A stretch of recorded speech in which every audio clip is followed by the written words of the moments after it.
Bom, vamos aproveitar a oportunidade que a gente está nessa crise. Qual é a sua posição com relação a essa situação do país? Bom, crises historicamente sempre passam. Vocês podem pensar do ponto de vista metafórico como doenças. Só há dois destinos para uma doença, ou ela passa ou o doente passa.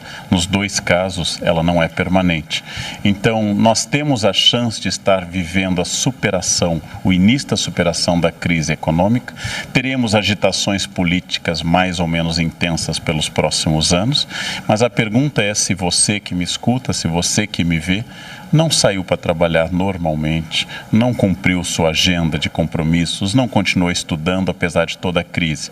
Ou seja, se nós não estamos parando, é porque, de fato, apesar da crise política e da crise econômica, apesar do número de quase 12 milhões de desempregados, muitos de nós continuam, e os que estão fora do mercado de trabalho estão lutando para conseguir voltar a ele. Então, existe uma crise. As crises são passageiras e é muito importante para as pessoas planejarem o que estarão fazendo ou o que farão quando terminar essa crise.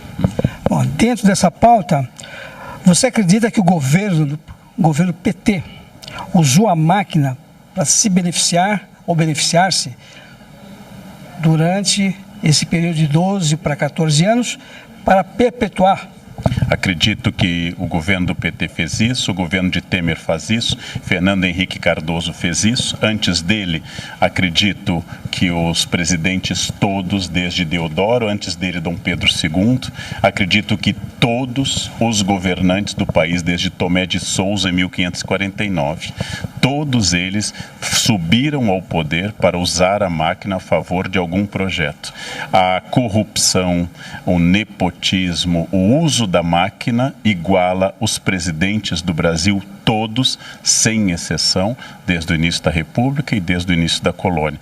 Então, sim, a frase é verdadeira, ela só é parcial. Cabe a nós, cidadãos, que sejam punidos pela pressão popular e pela justiça, que sejam punidos todos os governantes e todos os casos de corrupção, seja o desvio de merenda aqui em São Paulo, seja a quebra da Petrobras ou a eliminação do poder da Petrobras. Tudo tem que ser investigado para que nenhum governo, seja ele de qual partido for, possa continuar fazendo essa malversão de fundos públicos. Então, acredito que cabe a nós, eleitores, e cabe à justiça, que a gente seja muito atento a isso, porque senão, com outros nomes, com outra coloração política, com outros partidos, o roubo continua. Os canalhas precisam do nosso silêncio. Para acabar com isso, a gente tem que continuar com essa pressão e com o voto consciente sempre presente. Para finalizar, qual é o caminho, na sua capacidade, de que o Brasil vai retornar a ser um país estável, financeiramente bem e com emprego voltando? Acredito que a crise econômica possa estar terminando. Acredito que nós temos um potencial imenso, um país de 8 milhões e meio de quilômetros quadrados, um país com o tamanho das nossas terras agriculturáveis, com recursos não esgotados, um país que tem uma população concentrada na faixa ativa, ou seja, entre 20 e 50 anos. A maior parte da pirâmide brasileira está hoje entre 20 e 50 anos. Isto é um potencial histórico muito grande. Não somos uma população envelhecida como a Europa, onde necessariamente não há mais gente contribuindo nem para a Previdência, nem para o mercado.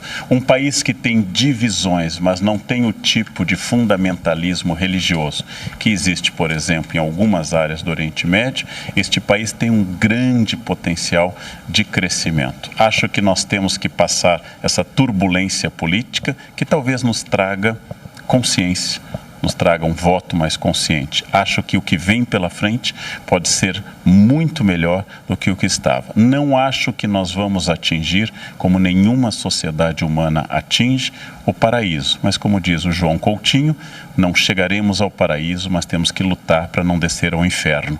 Isso é mais ou menos o que se espera de um governo e de uma sociedade.